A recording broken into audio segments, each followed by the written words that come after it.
isolation from the coronavirus stop you from preparing for your next chapter by starting to write your story today?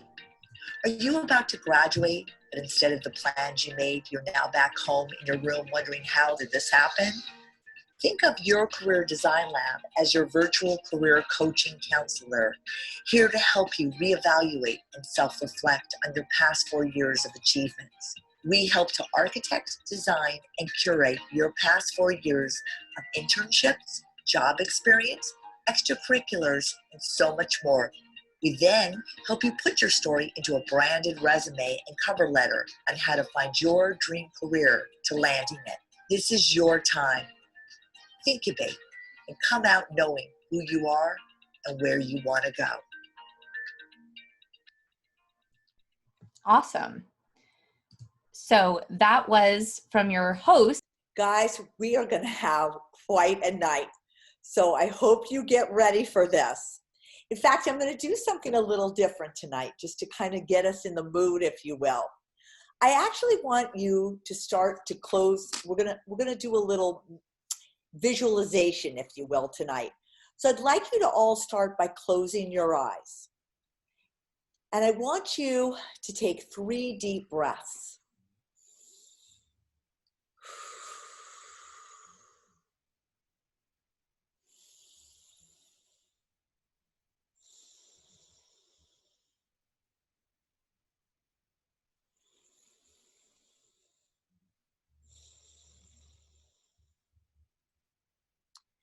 Keeping your eyes closed, we're going to go for a ride. Think about the car that you're going to get into. Again, I have the keys. This time, we're going to go in a different direction. We're going to go on a journey. We're driving to a celebration. The celebration is you. Are you ready? First, ask yourself on your way to your celebration, decide on this drive if you're going to be a worrier or a warrior. Or you decide how you want to feel on your ride will determine how fun this ride will be. Let's put on the radio, put on your CarPlay and your car list. Amplify your existence. Are you putting the volume up on your desire, your passion, or are you feeling afraid? There is fear that you need, and there's fear you don't need. There is a distinction. Find it and go down the path you are meant to go on. Are you afraid? Because creative living is a path to the brave. Are you afraid that there will be no market for you? Are you afraid that someone did it better? Someone will steal your ideas? Afraid your dreams are embarrassing and that you're a waste of time? Afraid you're too fat so it creates anxiety or doesn't make you worthy? Are you afraid of being a one-hit wonder, or worst off, a no-hit wonder? Are you afraid if you talk about your personal truth that people will find you boring? Fear is boring. There is no time tonight to think small. So turn up the volume on your dreams. Tonight, we're going in a different direction. Put your fear in your rear mirror. Because tonight, we are celebrating you. So we're going to learn how to decorate you. Because you're entitled. A fierce sense of entitlement. It's not acting like a princess or a prince. It's the arrogance of involving and belonging, of where you belong. It's a divine force. So let's go. Because a good plan, a direction taken or executed now, is better than a perfect plan not executed. For the procrastinators that we talked about last time, remember, just finish what you start, because done is better than good. Tonight, we're going to be telling stories, your stories, the ones that have changed you, molded you, have made you who you are today. Then we're going to discuss further how those stories get told in ways that move you, move the person you're relaying them to, and becoming the person you are meant to be. It keeps you from mental obedience of not feeling good enough, because stories defend yourself. I'm a singer. I'm a photographer. I'm a musician. I'm a financier. I'm an artist. When you declare yourself, you make the other person curious to find out more about you. We've arrived at your destination. That didn't take long. But remember, if you really look closely, most overnight successes took a long time, and your road has just begun. So like tonight, enjoy your ride. You will get to your destination. Open your eyes. I hope your road became clear, because tonight we're going to talk about you. So just think, as we're telling these things, are you a worrier or a warrior? Look, this is unprecedented times, but I'm also finding there's many things to celebrate as well. So why don't we go back to the to-do list? How many of you have done it since last week? And for many of you who have come here tonight, just to reiterate, a to-do list is everything you've done in your life, from when you were young to middle school to high school to college. These are the things that have made you, that have celebrated you, to recognize that in yourself. So I want to open up the floor tonight of who did it. What did they find out? What did you guys find out about doing the to-do list? Who would like to start? Andrew, I'm going to call on you.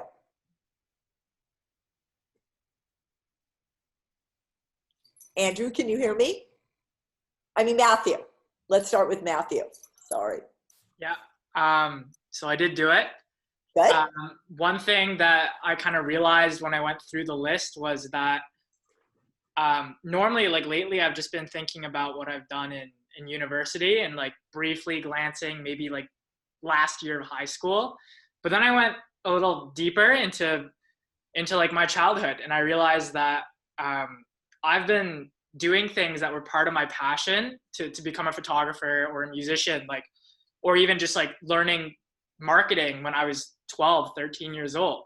The first time I picked up music production was GarageBand when I was 11. And I learned how to record my guitar and sing songs, export it, and put it on YouTube. I actually did use Instagram when I was like 11 or 12, when Instagram was still super early. I was in middle school. But I actually had an account, and it grew up to 8,000 followers. And, you know, that helped me actually release some music and put it up on YouTube and get 200 subscribers back when I was literally like 13 years old. I didn't even remember this, which is the crazy part. But yeah, I guess like deep down, I always knew that I had a need for self-expression and to also like have my voice heard. So it was really refreshing to uncover that about myself. Matthew, that is so cool. And do you see that by doing that to-do list, that story that you just told, if you're talking to me, you're talking to DeMarco White tonight, you're talking to somebody, do you see that picture that painted of you? Mm-hmm. Without, like, it was effortless, right? Yeah. It was so effortless, just you telling that story. Because you can feel that passion in you. You could feel the to-do. And I mean, those followers that you had, are you kidding me? That's incredible. Yeah. And what, by doing that, Matthew, what did that make you think about yourself differently than before you did it, for instance? I realized, you know, one insecurity I have like, as a recent college grad is that I don't have that experience. I don't have that skill set. Someone 2 years older than me has way more experience or whatever. But I'm like, well, technically speaking, I've been on social media longer than most adults have. And I probably have more experience like managing my own personal brand. And I've probably spent more like total hours on Instagram than most professionals have. So I was like, wow, I actually understand this platform like really well.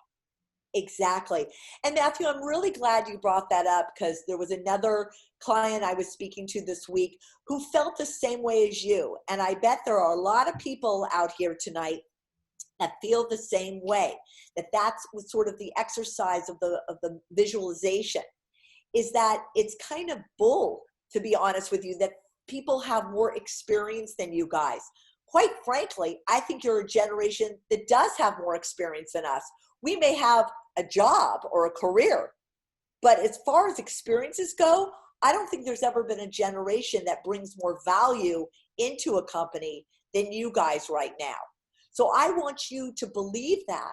That's, again, putting those fears in the rearview mirror. That's a crock of you know what. And I can tell you that from experience, that you guys all bring more value of the things that you know into a company than the people who are either running the company or presidents, CEOs of the companies. So you keep going with your stories and those realizations and revelations about yourself, and you bring those into your interviewing skills. There's no stopping you, quite frankly. So good for you. That was awesome. Is there anybody else out there that would like to talk to me about their to-do list before we get into the questions that you guys might have answered? Again, the to-do list might be, I sold lemonade and I was able to raise money to feed the homeless in my community. It might have been, it's like what I just said on the visualization. How a to-do list helps you to claim yourself, like Matthew just did. He realized what he's been all his whole life. Similarly, like me, like I had said before, I was able to convince people and sell people early on in my life without really realizing it. We all have an innate gift, and that's what the to-do list does, is kind of unearth and unwrap the gifts that we all have. So if anybody has any other things, they can just tell me on the chat line, because now we'll go into the questions. So how many of you went on to really kind of work a little bit more on the stories? Can you show me in the chat thing how many of you were able to answer some of these questions? Do I need to go to the chat? Okay. Matthew, why don't we start with you again then? What were some of the, I'm going to point one out to you. What was the most difficult period in your life and how did you deal with it? For sure. I also answered this one last week as well. So oh, right. kind of rehearsed it already. Okay. Yeah. Different one. What was your greatest failure? Why? And what did you learn from it? Let's start with that, because that's a big one, by the way, that every question gets asked every time, no matter where you go. That's a big one. Mm-hmm. So I think my greatest failure was, I had a course last year in business school, and it was about like Excel modeling, statistics. And I just didn't do very well in the course. I did below average. I was very disappointed in myself. And really, I think the learning lesson there for me was I just didn't ask questions in class. I didn't, ask the teacher for help. And frankly, looking back, I really could have put myself in a better position for that class if I had taken like a introductory statistics course like the year before. And so I kind of let that decision bite me in the butt a little bit when it came out in my third year of university. That being said, I took those learnings. I took a fourth year stats course and I combined it with my interest for digital marketing. So that way I was able to put stats with something that I do understand together.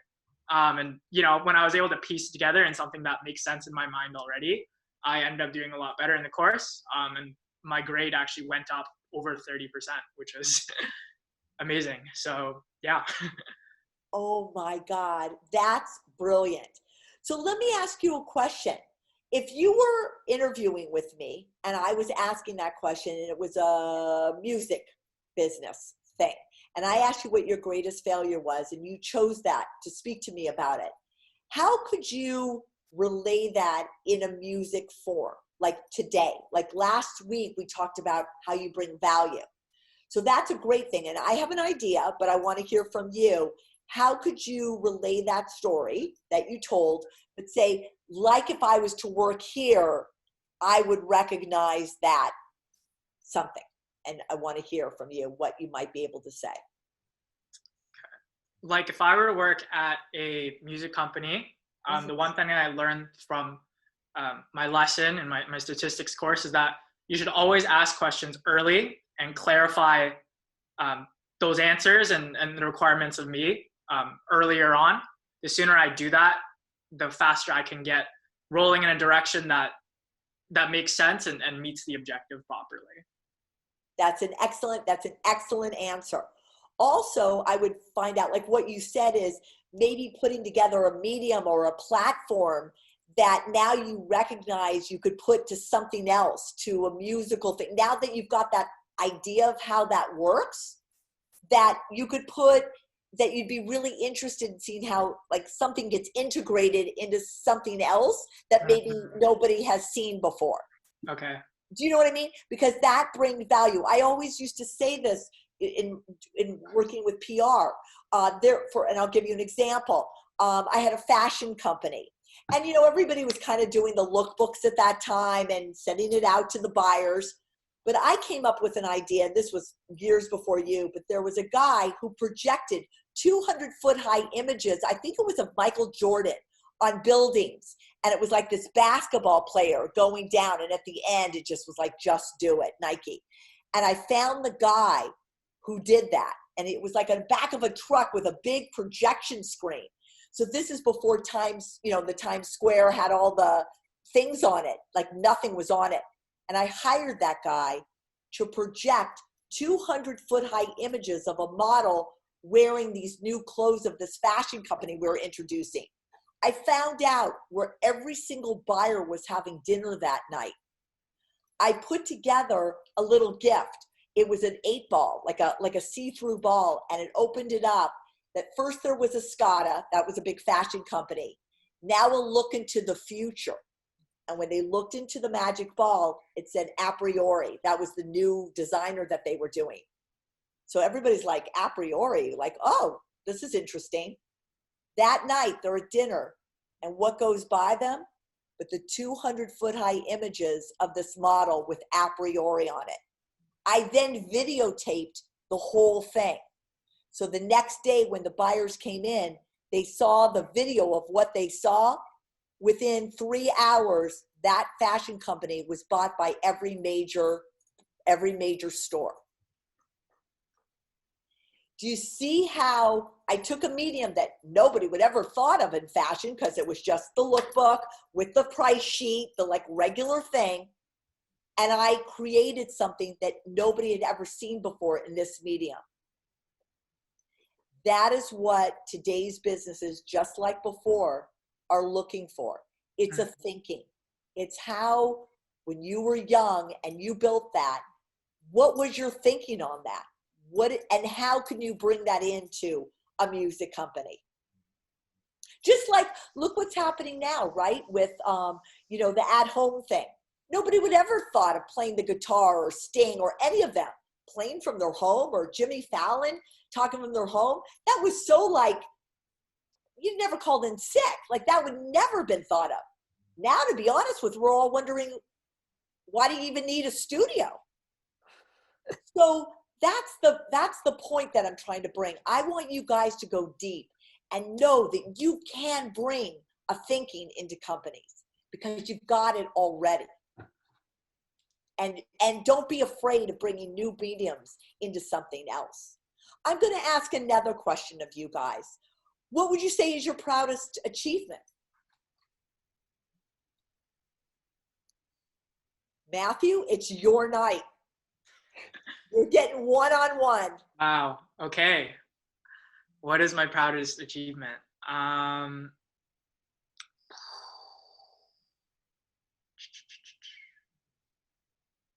Okay. I think my proudest achievement, actually, this isn't specifically related to music, but I think it has a lot of merit in terms of where I can go in my career. So my last year of high school, this is my first time really getting exposed to business.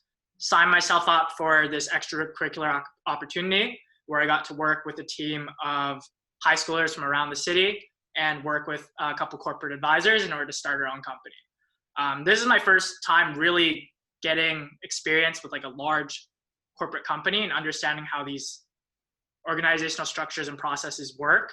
But really quickly, I started to pay attention to my own interests and understand where my skills lie in terms of working with people.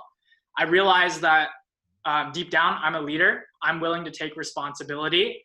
I can see how my teammates are, I can see the dynamics between my team in order to set them up in order to create projects.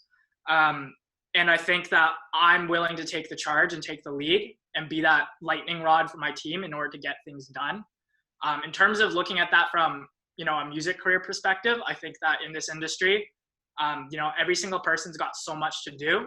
So that being said, as a leader, I'm somebody who can really just take responsibility for as much as possible, but also be able to find people if I get overwhelmed in order to ask for help and get things done. But yeah, that opportunity really kind of opened my eyes to what it means to be a professional and got me invigorated to get involved and do more. Okay, that was excellent. But you know what, I was sitting here, I'm going to be a little tough tonight, is you said a skill set. You didn't tell me what the skills were. So it's kind of like last week, right, where we were telling stories. Every story has to have a who, what, why, where, and how. So when you talk about the skills like I built my own guitar, I'm just making this up, right? Skills like tell me what the skills were. Bring me into the story. I worked with these guys. I brought these skills. They had never done A, B, C, D, E, F. Because I brought A, B, C, D, E, F, we were then able to build a rocket ship. You know what I mean? Like whatever it is, so that as the interviewer, like, oh my God, I get the thinking. I get the thinking. Like we need somebody like that who can think outside the box, who like that. Because I was sitting here, if I have to ask an internal question of, well, what skills? What skills is he talking about? Where did he do it? How did he do it? Okay? So I want you to, just for every story, think about the who, what, where, why, and how. Just like that story you told in the beginning. I got it. I got it emotionally. Remember, it's what we talked about with Maya Angelou. Make me feel. Take me into that moment that you were leading it. Maybe somebody didn't carry their weight. What did you do to help them to carry their weight? Did you fire them? Did you kick them out? Did you show him the way to go? And then he turned out to be the best person you had working for you? Because again, in that story, that question, you're showing a potential employer or a company your thinking and how you solve problems and how you can work with others, how you can come up with ideas. I mean, it solves a lot of companies' questions. Mm-hmm. So that was awesome. I also want to go into the resumes too, but we have DeMarco here. And I think it's really important that DeMarco, I wanted DeMarco tonight, and Rivka will talk about his background, to tell his story, because I think it's really important for you guys. Again, it's kind of what you were saying, Matthew, and anybody else who's on this call.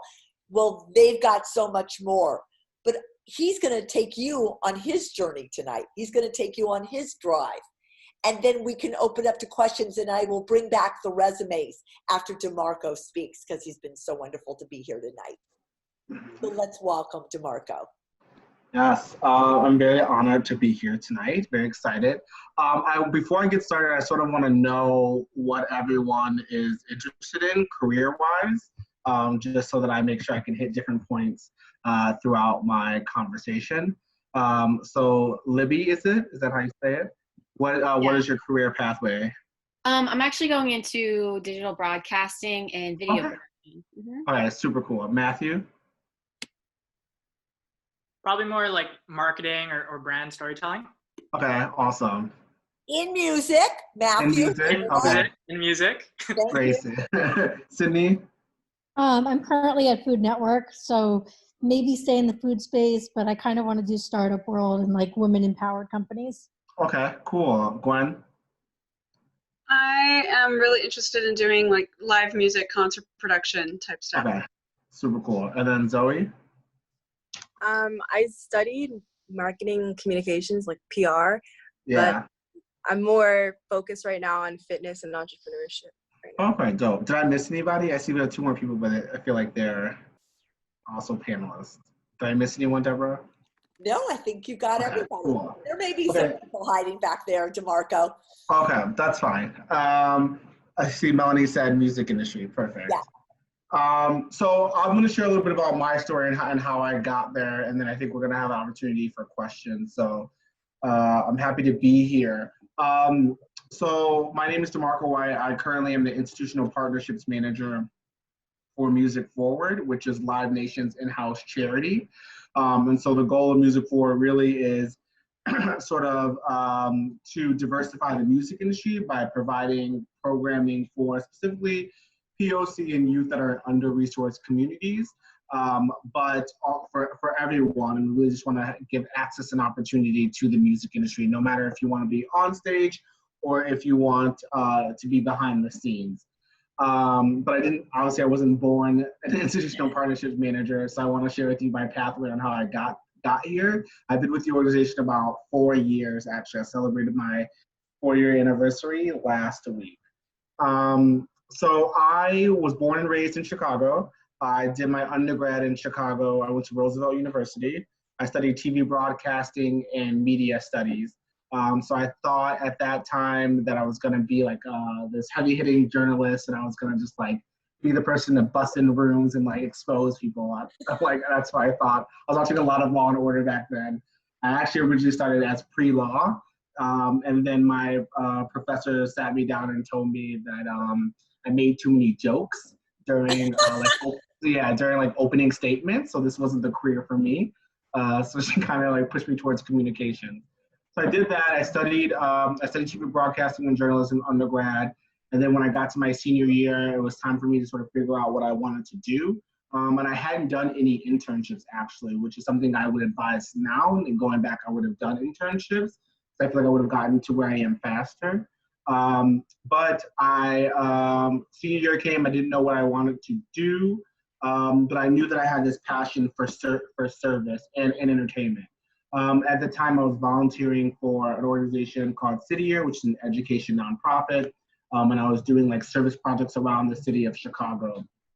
So I did that for some time. They had an opportunity for me to apply for a role with the organization because some of the roles were AmeriCorps programs. So I applied for that role right after college, and I was accepted into it. So I ended up teaching for a year. I was teaching fifth grade girls, which was I would never recommend to anyone. But I was teaching fifth grade girls in a neighborhood called North Lawndale in Chicago. So it was a very under-resourced school. And I did that for a year. And through that experience, I really learned what I didn't want to do, which I think is equally as important as learning what you do want to do. But I was able to develop, even though I knew I didn't want to do that, I was able to develop certain skills. So I was able to hone my project management skills, my organization skills, because I think you all know when you're teaching, you're really focused on other people and their own development. So it was sort of me reflecting on it, learning like my management skills as well, because I was managing different students, right? So after I did that, I decided that's not what I wanted to do, but I really, again, had this passion for service. I grew up a Boy Scout and like a people student ambassador, so I traveled to Australia when I was in high school.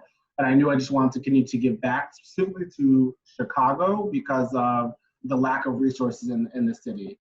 So that opportunity had opened for me to apply for the Civic Engagement Program, which was a program that you were put on a team of 6 and you got to beautify the communities of Chicago. You would go into the schools and you'd paint murals and planter boxes, and you would engage the corporate sector with sort of the community sector. And I liked that a lot. So I applied for that in Chicago. The person who was hiring for the team at the time was building a team of friends. And I have a very strong personality. And she gave me that feedback too. She's like, you have a very strong personality that you are very qualified. And I appreciate that she gave me that feedback early on in my career because I've learned how to tailor it in different settings. But she's like, Chicago doesn't work for you, but have you ever thought about LA? I hadn't thought about LA, but at the time I was like 21. I was like, wherever the wind blows, this must mean something. And so I was like, let's go to LA. I got the job in LA and I got it. And then 2 weeks later, I booked the flight. And I literally was looking for an apartment on the flight to LA. I had no idea what the hell I was doing. I was just like, it's either this or be unemployed. So I just went to LA. So I got to LA, sort of figured it out, did that role for a year. So I was engaging corporate sponsors to beautify different schools within LAUSD, which is the school district in LA. So we're painting murals, but while I was doing all that, I was also building my network, because these were people from like NBC and Disney and trying to think who else is CBS. So all these entertainment groups that that I had always heard about and knew that I wanted to be in entertainment in some way. But so I was just building sort of this Rolodex as I was doing this job that I knew sort of 6 months in that it was not going to be forever for me. But I stuck with it because the networking opportunities were good, but I was able to, again, hone my project management skills, hone my organization skills, and even public speaking. I would give like these large speeches and pitches to corporate sponsors. So I did that for a year. As you can see, there's been a trend here. I did that for a year. It's like that's not what I want to do. And I really didn't know what was next. I was in this new city, and I was like, LA is great, but like I don't know if anyone. I don't know. LA is a very expensive city to live in, and so I was really trying to figure it out. And everyone around me was going back to school, getting their masters and all of that. And I was like, that's not for me right now. But I was like, for me, what I thought about was school is a really good way to make connections and to figure out what you want to do. So I went to film school because, again, trying to figure out what is the bridge, what bridges sort of creativity and my passion for service and giving back. So I had always thought that I wanted to be a documentary filmmaker. So I went to film school and did a documentary track. I filmed a couple of documentaries on the HIV and AIDS stigma within the Black community. So I worked on that for 2 years while simultaneously folding clothes at H&M, and really still trying to figure it out. And the skills that I had learned in those 2 years, the first year in Chicago, and in LA, I was able to actually adapt to my film school. So making me really great at producing films and building teams and being able to manage all those different creative processes. I don't know if any of you are creative or have creative friends, but I think that you know how it can be when you're working with people who have very interesting ideas. So I did that and was really still trying to figure it out. And when I got to the end of film school, I was satisfied for the work I had done. But I had saw everyone around me sort of, in all honesty, giving more than what I was giving. And I was like, this might not be it for me. Because again, to be honest, people were willing to like sleep on couches and like couch surf to make their films. And I was like, I don't want to be poor. Like I didn't want to be poor. And I knew that comes along with being a filmmaker. For when you're trying to get your film bought and all of that. So I knew that my passion, this was more of a passion than a profession, which again is something that I think has to be identified when you're searching for your career. Like, is this something that I'm good at and that I like to do? Or is it something that I want to profit off of and make a career? So I had started, when film school was ending, I started applying for 9-to-5 jobs. I found the House of Blues Music Forward. And I was trying to figure out how could I communicate my skill set, because before then I was sort of in education and civic engagement, and I was trying to figure out how can I communicate that experience to the entertainment sector, right? And so I was able to sort of twist my work with corporate sponsorship, my pitching and working with large groups to sort of say that like I know how to be able to pitch a mission to a company and be able to bring them in on the social corporate responsibility side. So I applied for the development position and went through 3 rounds, I think. And then they called me back and was like, it's gonna be a no from it's gonna be a no. So they let me know that, but they said, but we really enjoyed your presentation, and based off of some of your past experience, the same experience that I was trying to sort of switch, we want to put you in our programs department. So they hired me for the programs department. I was the first Los Angeles full-time program coordinator. And I started there really working to build a volunteer program and to run local programming. And then within a year and a half, I was promoted to manager. So I was overseeing all programs in Southern California. And then I started overseeing programs nationally, brought a couple programmatic ideas to the table and was able to launch those. Then I started to oversee their artist roster as well, because again, my management skills, my project management skills somehow parlayed into artist management. And I was the only one who had those management skills. So I ended up managing our artist roster. Mind you, just figuring it out sort of all around the way.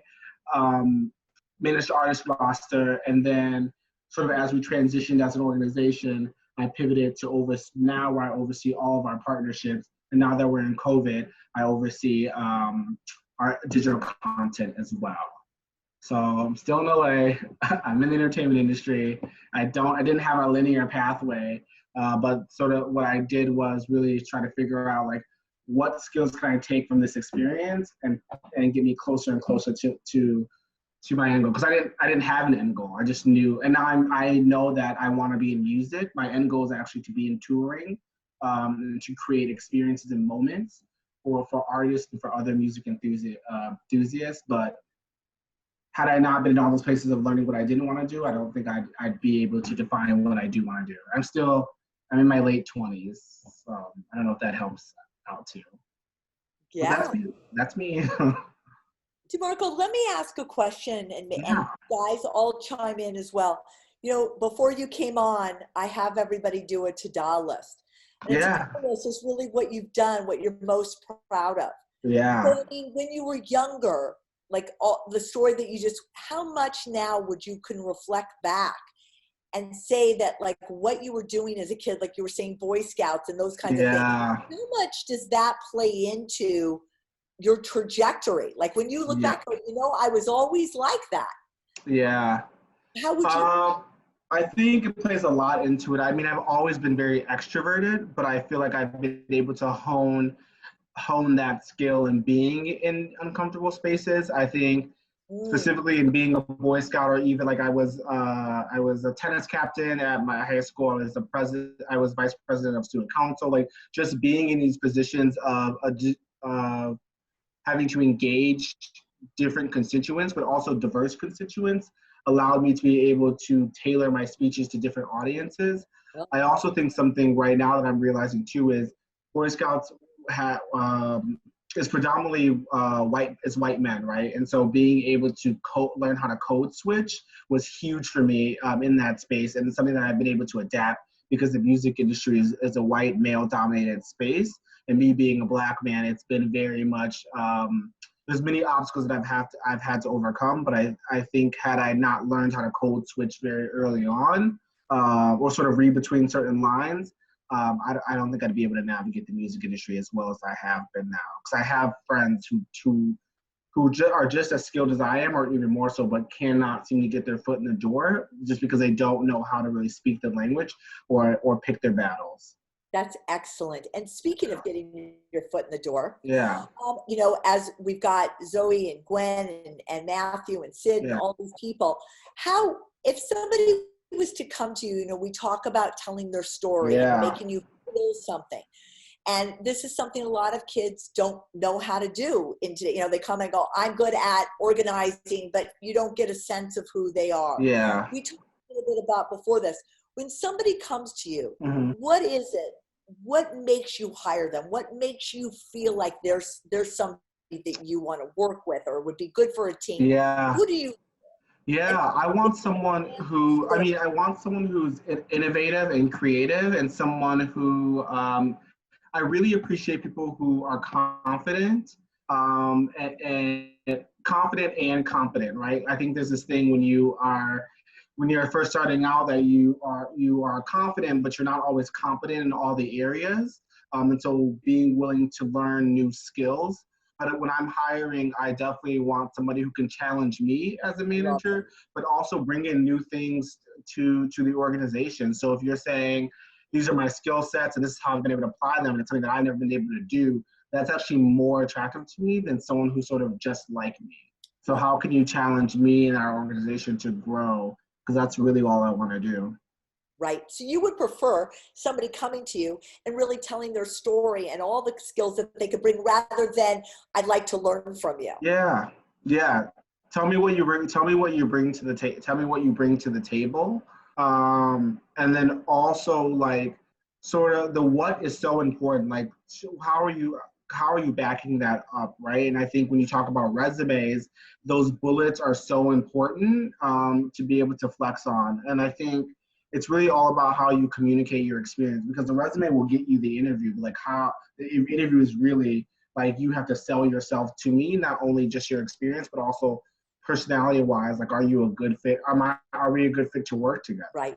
So give us an example, DeMarco, of somebody that just blew you away. Like yeah. maybe on the resume you were thinking, I don't really think so. But then when you met them, you went, oh my God. Yeah. Can you give the kids an idea? Because I always think that's really cool. Yeah. So actually I've had two interns specifically that have blown me away that I thought weren't gonna do well at all. They're on their resumes, they didn't necessarily have the roles that were related to the internship I was hiring for, but they were artists. And so what they brought to the table was that they were living in this experience, right? So when we talked about like where are artists performing, or what's the new music, or what apps and what technology are artists using, they had all that knowledge because they were using it. So they were able to give input on it. So they were applying the actual skills that we were teaching to our other artists in their own day-to-day. So I feel like they just were able to flourish in the internship because they were really invested in what we were doing because it affected them as artists. Right. Yeah. You know, DeMarco, before I open up to questions to everybody, you know, that was something we were just talking about, right? Yeah. Is that I believe, and you tell me because you're interviewing people, is this generation, I think beyond any generation, really has the ability to bring skill sets to somebody like you or companies that's never really been seen before. Yeah. So what I try to explain is that it's not a hierarchy kind of thing if somebody's coming to work for you. It's really more collaborative. Yeah. And that's what you're looking for as well. So you guys have got to bring the collaborative mindset. Not like, oh, I'm going to be working for DeMarco, you know, White, and I don't know what I'm doing. Would you elaborate a little bit on that? Yeah. So I think it's also about, I mean, everyone's going to ask what you did during COVID-19. Like everyone's going to want to know how you spent your time, specifically if you're applying for the industry. But like, listen, you all are the cool people right now. Everyone's looking to you all and your generation about what is next. And so just being on top of sort of the trends and things that are innovative are your best bet, because when you come into a place, people are going to know what are you providing us, right? What services are you providing us? How are you making us better? That's really what a job interview all is about. It's not how can you keep us the same and keep us where we're going. Like it's how can you help us grow? So think about that. And I think that's also how you communicate in your interview too, is when you talk about your skills. I know how to analyze marketing strategies and marketing data and data related to marketing. I think that we can grow your audience by X, Y, and Z if we focus on A, B, and C, right? And so coming in with already a plan, but also not sounding arrogant and not sounding overconfident. Exactly. I'm going to open it up to you guys now. What questions do you have for DeMarco that may be personal for what you guys are doing? Zoe, I'm going to put you on the spot. Go for it. Zoe has a very interesting story. Tell DeMarco what you have been doing. In terms of fitness, you mean? Yeah, just in terms of your life, Syracuse, like talk about what we talked about last week, you know? I wasn't here last week, but I'll reiterate what I mentioned the first week. Yeah. So I studied marketing, so PR, communications, and technology in school. I just graduated from Syracuse University, but I've been interested in fitness since about 8th grade. Yeah. I have my own training business here on campus because I guess once people saw that I had a serious interest in fitness and nutrition, and people started to see the results for myself. Yeah. Me. So that's something I really want to continue with. I would like to continue to grow my company, but of course I have a lot to learn, and I feel like I haven't really worked with anybody in terms of entrepreneurship in fitness. Yeah. So it's hard when I'm in interviews to display like, how can you help us grow? Like that question, like really, I don't know. How have you helped yourself grow? Exactly. Well, I've completely changed my body through like education of nutrition and working out styles. I mean, and I've grown my Instagram. I guess I qualify as an influencer because I've gained That's huge. She plays. Why are you quoting it? I know. Because it doesn't feel real. You seem like a walking billboard, to be honest with you. If you've already done, it seems like you've already done the work. You just need to communicate it. And it's also about, not every person is going to get what you do, right? And so I feel like when you're in interviews and jobs, and it's like, oh, I didn't get this one, I don't get this one. Like your time will come, and it just needs to be a fit. But it really just sounds. Do you have a website? I don't. I've been told I need to do that, or YouTube. Yeah, you need to prove it, right? You need to if you just submitted a resume, I'm like, okay, this is great on bullets, but like specifically with fitness, like prove it. Do you have testimonials from your clients? I probably could get that. I have like before and afters, like footage of them training and stuff like that. Yeah. But Zoe, the week before, I'm sorry, DeMarco, but the week before she said she got how many, and I was like going nuts on you, 2,000 followers? Like how many followers do you have? Well, like when I barely post, but yeah, I have a little bit over 2,000 now. Wow. And like one of my recent clients, like I helped her lose 40 pounds. Jeez, that's a lot. Yeah, I just need to be better at communicating what I can do and marketing myself. Right, and also if you're not looking to be a marketer, who around you can market for you, right? It doesn't have to all be on you. So I think that's the misconception with entrepreneurship, is that you have to do it all, right? Who are your friends? Who are your people? Like that you can, hey, I'll help you lose weight if you post on my Instagram for me. Like there's some of that exchange that can happen, but I think that it sounds like you're on the right path, and you just have to show me where it's at, right? Show me where these results are. Show me where these testimonials are. Show me the proof is in the pudding. Show me the results. Right. Thank you. You're welcome. And Sid, are you on? Sydney? Yeah, sorry. My mom we were supposed to make pasta tonight, and then I left her making all the pasta. I want you to tell DeMarco, we were talking about and all of you guys, what you've been doing during the COVID-19. So I think Sydney has a great story for that. Well, actually, thanks to Debra, I got involved with this Senior Strong NYC campaign. So I've been working on the social media team, and we basically crafted this entire brand from scratch. We created the logo, we created the color, we revamped the entire website together.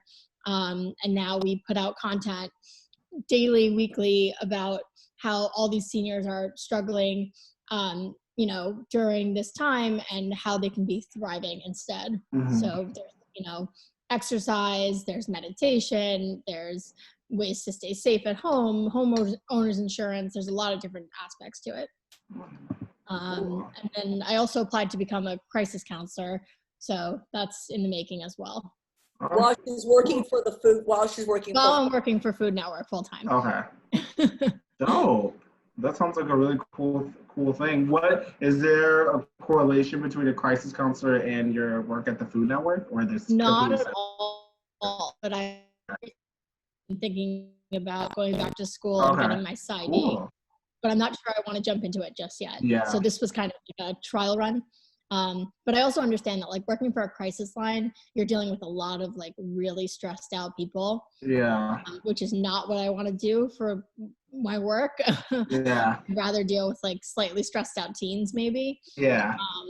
So they're probably worse, to be honest. They're really worse. A lot of them are suicidal, I believe. So that's not my expertise, nor is it what I want to go into. But it's something that might look good on a resume down the line if I don't do it.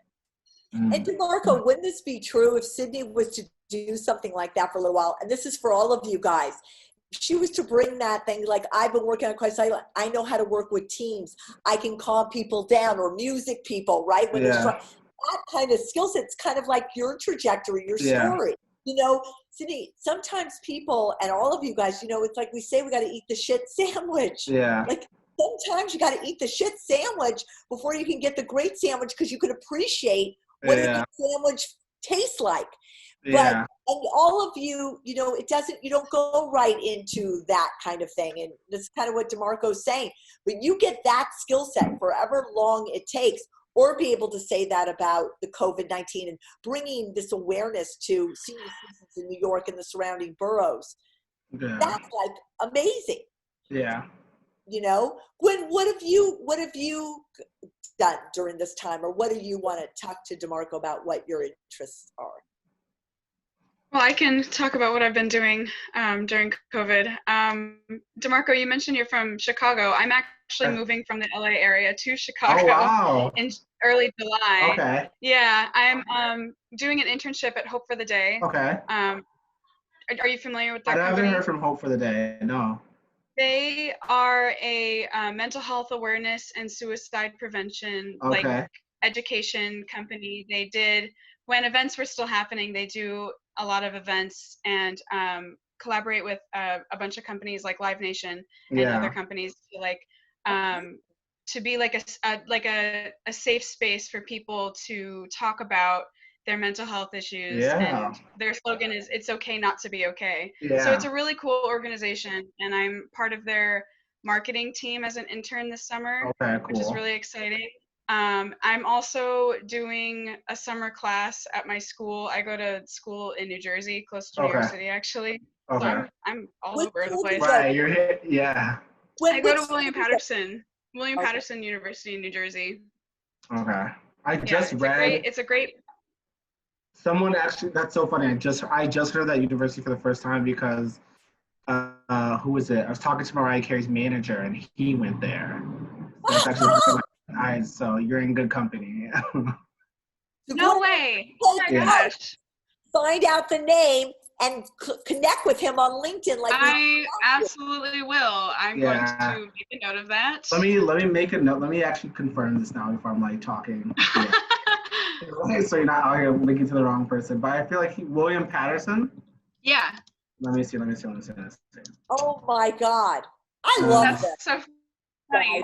This is what it's all about, you know? Like, when did you get this internship from last time, or when did you get that? Say again, I'm sorry. When did you just get this internship? Yeah. I got hired at the end of April, but I didn't start really until May. Yeah. He went there 2007 to 2011. His name is Jai Dior Hawkins. J-A-I. Dior Hawkins, sorry. He's Mariah Carey's day-to-day manager. Oh my God. Jai Dior, like the exactly. designer. Yeah. Okay. Cool. Yeah. I'll look him up and see if I can maybe connect with him or something. Yeah. Anyways, so I got the internship actually at the end of March. I misspoke. And then started really in May. But they've been working remotely, obviously. So I attend like the weekly marketing meetings, and right now with the whole Black Lives Matter thing, they're trying to figure out the best way to like offer mental health resources to specifically the Black community. And then just like their slogan is "It's okay not to be okay." It's a really cool company. I love that. I love that slogan. And I'm really proud to be a part of their team, at least for the summer. Where's it based in Chicago? So, it's based in Chicago. I think it's downtown. I've never actually been to Chicago, so it's. You're gonna love it. Yeah, I'm excited to go. Yeah, it's a good city until the winter. Yeah, exactly. Heavy coat. Yeah. But you're from New Jersey, so. So I still have. What did you say? I'm sorry. No, I said you're from New Jersey, so the cold shouldn't be a thing. Yeah, exactly. Well, actually, I'm from California, go to school in New Jersey, and then moving to Chicago. Like, my family is moving. So I'm born and raised outside of LA. So. Okay. So. Yeah. So, but I do have another year of school left in New Jersey, and I think unless I really fall in love with Chicago, I think I'm probably going to end up in the New York area. Yeah. But at this point, I'm not sure. And I don't really need to know right now. That's right. Fair. Don't need to know. That's right. You guys, it's all Yeah. like I have like a direction. I don't quite have a destination, if you know what I mean. It's actually great. Great. It's actually, your life will be really fun. I feel like when people have such That's a reassuring because yeah, I do worry. Like, I do worry about the future. I do have, like, my biggest fear is failure, you know? So, like, just hearing that makes me happy. No, I don't think that you should fear failure, because without failure, you will never grow. And so I think if you were always to succeed, you'd be bored by the time you turn like 30. So I feel like what is not having destination just makes the ride so much more fun than actually sort of knowing where you're going. Because then it's like, imagine thinking that you're going to be in a destination your whole life and then getting to it and not being happy. But you hadn't explored anything else up to it. Like, I feel like that's why I'm blessed to have had the journey that I currently have now, is because like all those different things that like are not related to what I do now, but I learned skills, hard skills and soft skills. My network is vast because it sits in music, education, nonprofit, and civic engagement. And I can always return to those. I now have 4 sectors I could return to if I wanted to. That's correct. Yeah, that's awesome. Yeah, and Chicago is a really good city to network in. And it's a community-based city. And so everyone is really just trying to help each other out. And specifically if you're located downtown, like it's a really good networking city. It's like the nicest city in the world. It's almost like crazy how nice people are there. I would like look around and go, are they being like extremely nice? Yeah. Or just them? I never experienced That's so funny. like that. It was crazy. Yeah. That's so funny, especially because I'm used to the New York lifestyle where everyone's rude to each other. So it's a combination of LA and New York. So you know how in LA, like no one's like you'll walk past somebody on the sidewalk and they won't say anything to you, or they won't look at you at all. I mean, or they won't say hi. Everybody's fake in LA. Yes, right. Oh, let's get real. Oh yeah, no, I'll totally be real with you. I know how it is.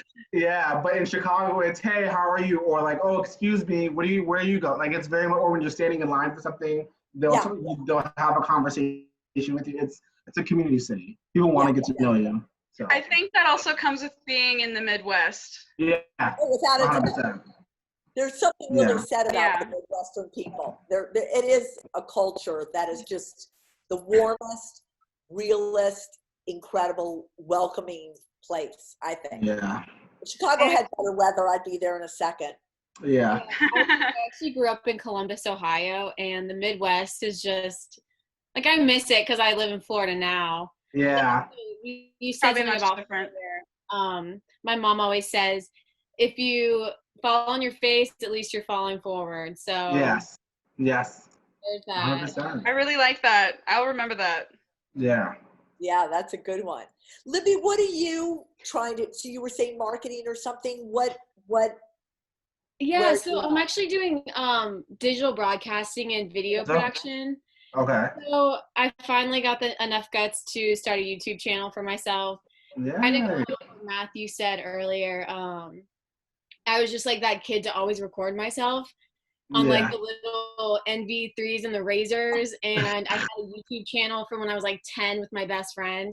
Yeah. So I always had a passion for that. And then just during COVID, unfortunately I wasn't very healthy, so I didn't really get to do that. I was studying abroad, but I was home, so that's kind of where I was like in a rest period. And and then I just started reading a lot of like self-help books, doing the webinars when I could, and just starting the YouTube channel, playing with cameras. And I'm currently working for a digital broadcast company now that's a startup company, so it's actually pretty great because I feel like I get as much experience as possible, and I'm not just like the intern. So I like it so far. It's really great. Interning at a startup is very interesting because it's much like actually interning at a nonprofit, where sort of you wear multiple hats, but as an intern, you can bring so many ideas to the table because they're really just trying to figure out how they can grow their brand and business. And I also think it's very important to take breaks and really make your physical and mental health a priority. Have you ever read The 7 Habits of a Highly Effective Person? No, but you're the second person to actually recommend that to me this week, which is awesome. It's a good book. Listen, I'm gonna be honest with you, and I haven't got past habit 3, and I've been carrying around this book for maybe like 5 years. But like it's good because it forces you to reflect on yourself and your own professional being, but also just sort of teaches you like, here are the different spaces and quadrants of a professional, and here's where you sit. And so you sort of learn how to self-assess, and then you can say, okay, I like who I am, or I really want to be more like this. So I think as a true professional, even if you truly hone who you are and what your skills are and what your personality traits are, you still have to learn the skills of being able to adapt to other people's, because specifically as a manager, like I'm very extroverted and I'm a big picture thinker. Like, so I'm not detail oriented, which is specifically when I'm managing someone, I actually prefer someone that is detail oriented because I'm not. So I think also a good interview question is like, what working styles complement theirs, right? Because then you can sort of either, if you want to kind of flux it and fib a little bit, oh, that's fine too. Like, but it gives you more about them. But you want to learn how to adapt to other styles too, because not everybody's going to be just like you. Right. Yeah, that's actually a huge help. So thank you. I'm going to throw in another book for everybody that is just unbelievable. But it's great to listen to it on the audio thing. It's Elizabeth Gilbert, the writer who wrote Eat, Pray, Love. She wrote a book called The Big Magic. And it's about the process of creativity and all the things that she went through, you know what I mean? And all the rejections that you guys may go through when you're interviewing. And like you were saying, when like, you know, you fear of failure. Failure is the biggest thing that you can do, because like DeMarco said, that's where your biggest growth comes from. Yeah. And she would just say like how rejection, and she was just like, come at me, because I'm going to be here a long time. So I'll get rejections before people were born, you know. She was going to be in it for the long run. It's like in my day, I'd go to the top of the building, and I figured by the time I got halfway down, I will have had a job. And that's exactly by the 8th floor, even though I started at the 7th, I had a job. And, you know, but unfortunately, you know, and we're a little bit to blame, parents, teachers, your generation wasn't raised like that. You've been a little bit modeled a little bit like not letting you fail. You did a big failure in not letting you do that. So now it'll be up to you to carve your own, you know, road on that for sure. Yeah. You know, Mackie, do you have anything to say to DeMarco? Yeah, I thought I'd jump on as well with everyone else. Like, good question. Like, what am I doing during COVID? I'm kind of in the same boat as Libby, where I really realized that this is my first opportunity after school just to like focus on something I'm passionate about. So for me, I've always been a photographer at like concerts, but I actually used to sing in a rock band. And back as a kid with a YouTube channel, like I used to post covers, and it's something I just wanted to get more into. So I've been spending time like recording music, learning music production, and my hope is that by the end of the summer, I can drop like one professionally produced recorded song. I have some digital marketing experience, so hopefully, you know, market that out to maybe some like big YouTube channels that show music, do that sort of thing, and get my first experience doing that. And then on the side, like I'm trying to get more of an understanding for digital, right? Because you're talking about, you know, we're Gen Z, we have to figure out all the cool, innovative stuff, right? So TikTok's blowing up.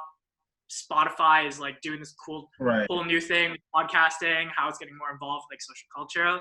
So kind of similar thing as Gwyn, like working on an early stage startup right now, doing some video and audio production there. So really just trying to get myself involved more with the art, but also being able to apply myself more as like a creative and a marketer as well to really shape myself into a career that's more around storytelling and in music and media. Yeah.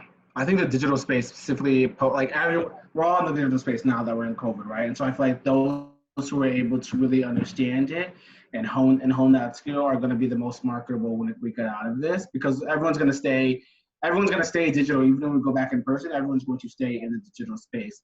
So if you can gain an understanding for whether it's producing or whether it's the analytics behind it, you'll be marketable. Also, like when it comes to digital, like collaboration is everything, right? How are you expanding your reach just outside of you? So if you and Libby both have YouTube channels, like how are you all working together to expand your reach? You don't necessarily have to produce the same content, but like how is Libby sharing what you're doing? How is Matthew sharing what Libby's doing? And like how are you expanding your reach? Even if it's a one-time thing, right? You don't have to be best friends and have the same mindset, but it's like we have two audiences, so how can I turn my 100 into 200 and keep it moving?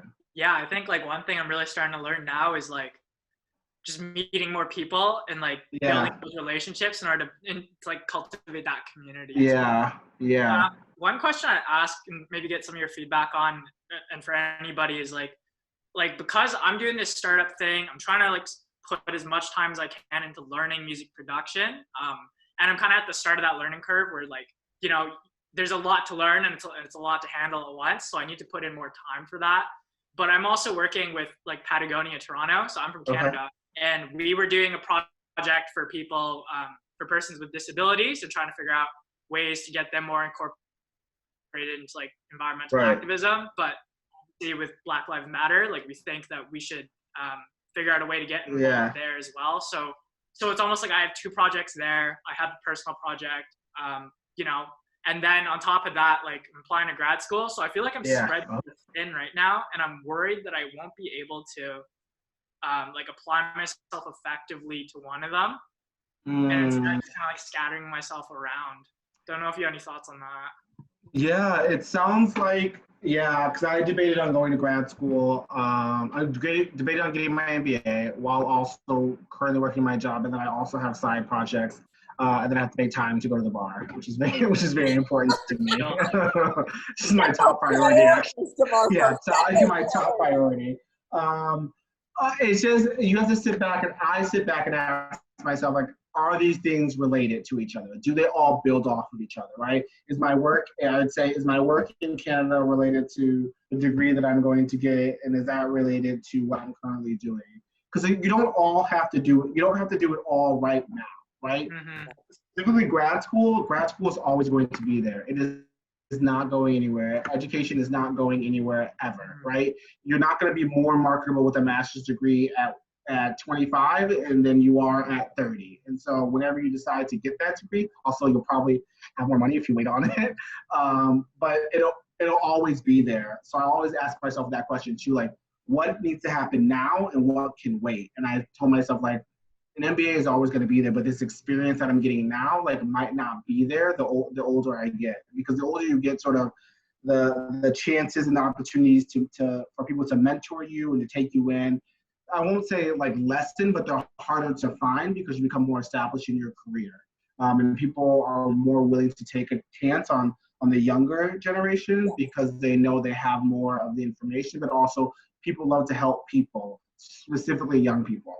So I think about like what can wait and what's now. If you don't do this opportunity that's happening in Canada, will that be available in 5 years? Will it still be relevant in 5 years, right? Is the job that you're working now, will that be relevant next week? Like you're fighting time here and you're fighting relevancy, specifically when it comes to the digital space. Every week we've got a new app. Every week we've got a new TV show. Every week we've got a new platform. So like, you're always going to be competing against what's new. But again, I feel like I'm just telling you not to go to grad school, but grad school will always be there. It's not going to change. Yeah. And also, do I need to go full time? Can I go part time and see how it works? And then if they don't relate, like dip your toe and see what's working. Okay. Yeah. And sometimes, Matthew, going back to school, like DeMarco's saying, after a year or two of real life experience, it is better. It's so much richer because, again, you can bring stuff into that. But I can tell you from experience, real life experience is the greatest education, quite frankly, you could get. And like he's saying, you guys are the class of 2020. There's a lot, or 19 or what, there's a lot on your shoulders right now, in a way. You are perceived as something special. Use those special gifts and get into where you want to go now. Yeah. I also feel like two things. One, if you have more experience under your belt before you go to grad school, it'll make networking for you easier because you'll know what you want. And then I also feel like there's always this interesting dynamic between students who come right out of undergrad and go to grad school versus professionals that are always in grad school. And I feel like people who have a experience under their belt tend to do better in grad school when they come out of it versus those, because if you go from undergrad to grad school, when you come out of grad school, you're starting from the same place as you did at undergrad because you never got any experience. Right. So. Exactly. Yeah, I feel like maybe it's just because of COVID, but I feel like a lot of times I've been trying to take the safe way out, or like, the less risky, but maybe it is a little bit more about getting out of my shell and be willing to just embrace those uncomfortable situations. Yeah, because you get experience, and that experience might be equivalent to a master's degree. Like, I really feel like depending on the master's degree, like, you may or may not need it. So also figure out, do I need this for my profession? Like, think about that too. I was actually going to ask a follow-up question about that. I was going to ask you, like, how important do you think a master's degree is for the entertainment or the music industry specifically? Not at all. Let me tell you something. There are executives that never went to high school. That's like right. they are, and that is sort of the old school thought of it. But I've had people apply to internships with master's degrees, and it hasn't made them more attractive to me because they've got to have a master's. Because this is just me being from my perspective, unless you have like a master's in really one specific skill, it doesn't really faze me that much. Like, unless you have like an MBA or something where you were like really intentional about what you were studying, it doesn't really help it or hurt it. I think people really go into master's degrees to expand their network and their knowledge of that specific field. So if you studied something very general in undergrad, so like say I'm a communications major, and then in my master's program I would study like tour marketing specifically. Like it's a quicker path to obtain those skills, but it's a more expensive path when you can also just get 2 internships and it equates to the same experience. That's what I was gonna say. I was gonna say, like, by the time I graduate, I want to have 4 internships under my belt. Yeah, that's fair. That's definitely fair. My friend right now, so I have a friend right now who has been in education all his life, and now wants to pivot out of education and go into tech, but he's having a lot of trouble because his resume is only education. He never did anything else. So he only taught and worked for education nonprofits. So he's going to go to grad school so that he can switch the trajectory of his career, but also create a network that's more in tech than in education. That makes sense. Yeah, so it all depends, like, what are you going to use it for? But in entertainment specifically, like, no one cares. Yeah, no one really cares. It's so funny trying to explain it to my parents who both had to go to school for their professions. Yeah. Like, my degree isn't as important as theirs for my profession. No, and I can tell you that I know the head of one of the House of Blues operations, the VIP rooms, she studied biochem engineering, and now she runs special events for the House of Blues. Like, if you even like it's so funny when you're doing LinkedIn stalking, that's what I call it. Like, look at what they actually studied, and it's actually pretty rare that they studied something that's related to what they're doing now, because your internships, but also that first job will really sort of put you on the path to where you're going. So it's actually really important to be intentional, I think, in those first 1 to 2 jobs of what you're doing, because you can get stuck easily. I don't know what's happening here. Yeah, I would agree completely with that, is your internships are really, because that's where you can tell your stories too. I did this. Right. And DeMarco, would you agree with it too, that in today's world too, the more that you do, I mean, the people that you're hiring, it's not going to be, well, you're in this job for the next 2 years. Given what's happened now, that people coming in are going to have to do the job of 20 people and expected to, in a way, because if you're going to hire 2 people, you're not going to hire a whole thing of internships this summer. You know what I mean? Yeah. So people are going to be required to bring their best to the table in everything that they do. But making good cappuccino too, quite frankly, digital marketing. To be honest with you, I feel like what's happening now, specifically in entertainment, is that people are looking for interns who can do an actual job, right? It's extremely illegal, to be honest with you. But they're looking for somebody who can fill a coordinator's role because they don't have the funding to pay for it, which sucks because it's like free labor on their end, but also if you hold on hope and they get funding, then it's a natural progression for them to fill that role with you. And if they don't, then you've got that experience and that knowledge because I always say the worse the company, the more skills you obtain, because it's just been my experience. It's true. I think it's more the size of the company. Yes. Yeah. I've noticed that too, because like even with Hope for the Day, it's a bigger company than I interned for last fall at a small artist management company. I was doing anything and everything they give me. And with Hope for the Day, I'm really just only doing like marketing type stuff. I will tell you this though, and DeMarco, would you agree with this? And everybody who gets internships, also think about what positions you could take. Take a leadership position. Try to build those things that on your resume, what I help kids to do is led, directed, produced, organized.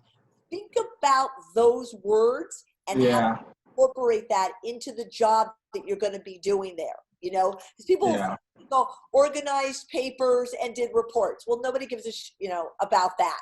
It's that produced event that organized for 1,000 people and resulted in $10,000 in whatever. Right. Think about those things going into any internships, you guys, or anything you're doing. Yeah, I agree 100%. Anytime you can add data to a bullet point is absolutely amazing. And again, it's really hard. Resumes are so tricky, but we want to know what you did, but we also want to know how you did it in one bullet point that's 10 fonts and fits on this page. So like, it's a tricky space to be in, but. And you got to make those bullet points come alive. And that was something we're going to discuss today too. Tonight, I don't know if everybody's still up to it. We could do it next week, but how you make those bullet points come alive when they ask you about that, you got to be in that job that you did. And, I worked with DeMarco, he was this, we put on this event, you got to tell that story in it. Not just, I worked with a team that did this. I really wasn't a part of it. You get in there because you can. And anytime that you started it, like I founded this, like I created this, like anytime it comes from you, like you be self, do not be modest. I feel like I see so many interns resumes who are like, are very like modest. Like I worked with a team. I was like, okay, well, where'd the idea come from? Oh, I actually created it. Why don't I know that? Why didn't you lead with that? Why didn't you lead with that? So that's definitely an opportunity. Matthew. Yeah. It's a time to really show who you are. Like it's like literally a time to be I wish it was a better word for arrogant, but like just know your shit. Like you are who you are and be confident. My biggest pet peeve is somebody who's like insecure in an interview because it doesn't make sense to me. Like you've done all these things, so how are you sort of not confident about them? Guys, it's like what we talked about on the ride tonight. Amplify your existence. Yeah. Put the radio up on your own frequency. Yeah. Come on, because you can do it. Don't put the music down low. You can't dance to that shit. You got to put the music up. That's good. So DeMarco can dance to it. Honestly. Groove to it, right? That's a good analogy. I like that a lot. Thank you. I just came up with that. So you guys, I don't want to keep DeMarco anymore. Is there any more questions? He's spent such great time with us. Is there anything you want to say to him?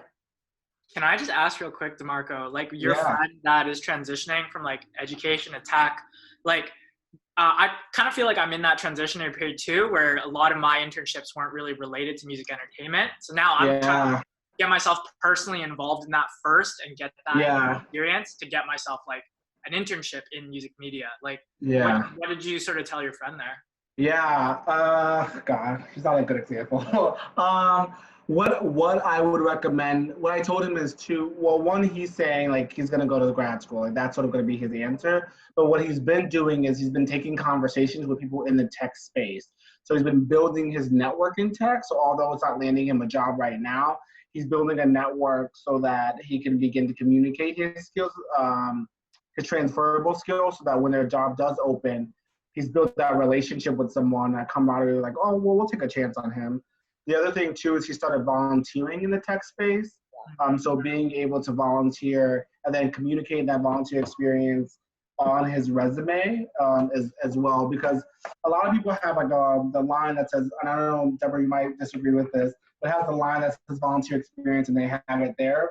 At a certain point, at a certain age in your career, like you start, it's either there or it's not, but you can begin to communicate your volunteer experience, depending the depth of it, as like an actual role. So if you were consulting for an education tech, or you volunteered for this, like I know, like I typically work for a nonprofit that's under a for-profit, but my skills and sort of big picture thinking, and I also have I'm a good moderator. Like I moderate panels. So I've been able to communicate that skill to moderate panels that aren't even related to my job, because it's something that I've just put on my LinkedIn. I've communicated about. People, Deborah has seen me moderate on panels. And so just being able to constantly show that skill, I've been awarded those opportunities. Yes. And volunteering, guys, that's one of the things at Your Career Design Lab that we work with, again, when we put together your resumes and help you do that. Volunteering and saying, again, what you've done in those volunteering jobs so that you can tell us, again, a story about it is a huge game changer. It doesn't, then it elevates the volunteering. Yeah. And volunteering right now, especially during COVID or all those things, are acceptable and meaningful. Brings meaningful. It's not like even a year ago what volunteering means. Volunteering today, like what, Sid was doing, that's like working, but it started out as volunteering. Those things are really important. So again, it's just how you word it. But great. And take leadership positions take leadership, because there's no difference in you being like, hey, I managed this group of volunteers that did A, B, and C and didn't get paid for it, to I managed this group of volunteers that did A, B, and Z and I got paid for it. There's no difference except that you got paid for one and you didn't get paid for the other. Like the skills are still the same. Exactly. So I want to thank you, DeMarco, so much for everything that you've done tonight and imparted on everybody. We greatly appreciate it. Thank you so much. Thank you all for having me. I enjoyed this conversation. Hopefully, thank you. No problem. I'm on LinkedIn, so please connect with me. And then for those specifically focused on entertainment, like we can have more conversations. Music Forward has opportunities. I'm building a college advocate program for those who are still in college, and then for those who aren't, I'm actually working on building job boards for Music Forward so that we can place people into music industry jobs. So we'll keep me on your radar. Awesome. Yeah. All right. Thank you so much. Have a great night. Yes. Bye-bye, everybody. Bye. And be sure to come back next week. Look for those emails. Deborah, who's our guest next week? Next week, we have Mike Miles. Mike worked for Sony Pictures. He's a digital marketing space. He's working with the largest Japanese streaming service. He did Next Top Model, the Grammy Awards. Big entertainment guy. He's going to tell his story and impart, again, what DeMarco did so beautifully tonight, additional information on how you guys can get involved. And tonight, it's been quite a while, but I was going to go over the resumes. Would you guys all prefer that I do that next week and we spend a great deal of time on the resumes and how you take all this information and apply it, what you can say on the resumes? I wanted to go through that and some of the networking things as well, and we could take some time. Or do you get into it tonight? It's completely up to you. I'm okay with going until next week. I don't know about everyone else. Yeah. Maybe it'll be fresher next week. You guys can think a little bit more about your stories. Next week, I want more of you guys on to talk about your story because then I'm going to talk to you about how we put that into the resume. Like DeMarco was saying, you know, like the volunteering thing. Well, Debra, I did this. Will you say it like this? I want to show you how you say things on your resume, certain words you need to use so that you can move forward. And by the way, I just want to say, if you want to, and Matthew, this sounded like something for you, if you guys want to go deeper into your stories, it's a little challenging to do it on a webinar because I really go deep with you onto all the questions and how you can say things and how you put on your resume. It kind of gives you the confidence, like we've been talking, to interview, to put yourself out there more. So I just want to, I put this up there if you want to call me or contact me at YourCareerDesignLab.com. You know, I'd be happy to put together some sessions with you. So thank you all for coming again. I hope you're getting a great deal of information. Because as DeMarco said, if you really look closely, most overnight successes took a long time. And you're just on the road now.